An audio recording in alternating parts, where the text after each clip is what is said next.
Лидерите на верските заедници и религиозните групи од Македонија потпишаа декларација за борба против насилниот екстремизам. Организаторите Македонски центар за меѓународна соработка и Комисијата за односи со верските заедници и религиозните групи сметаат дека токму верските заедници се едни од клучните чинители во превенцијата и спречувањето на насилниот екстремизам, бидејќи присуството и активностите со граѓаните кои положуваат доверба кон нив можат да бидат од голема полза во зајакнувањето на заедниците како целина.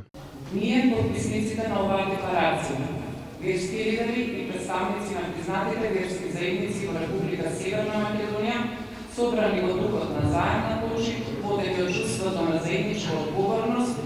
и свесни за нашата улога во одржувањето на општествениот мир,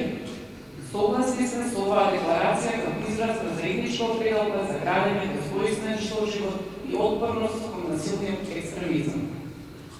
Реисот на ИВЗ Шакир Фетаху пак прашан за тоа дали исламската верска заедница има стратегија за помладата генерација на верници кои се повеќе мета на екстремистички групации и вели дека цврсто стојат позади потпишаните ставови во декларацијата и со сите нивни потенцијали ќе се потрудат за реализација на сите точки од документот во целост.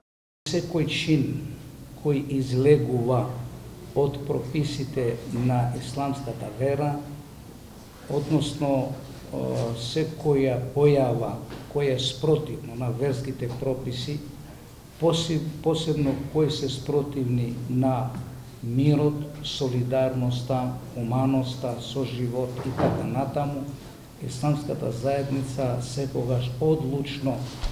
ги осудува и ќе ги осуди. Свој подпис на декларацијата стави архиепископот на Македонската православна црква, Охридска архиепископија, господин Стефан, реисот на исламската верска заедница Шакир Фетаху, скопскиот бископ и Стромичко-скопски епарх монсинјор доктор Киро Стојанов, суперинтендентот на евангелиско-методистичката црква Маријан Димов, председателот на еврејската заедница Пепо Леви, како и директорката на Комисијата за односи со верските заедници и религиозни групи Оливера Трајковска и директорот на МЦМС Александар Кржаловски.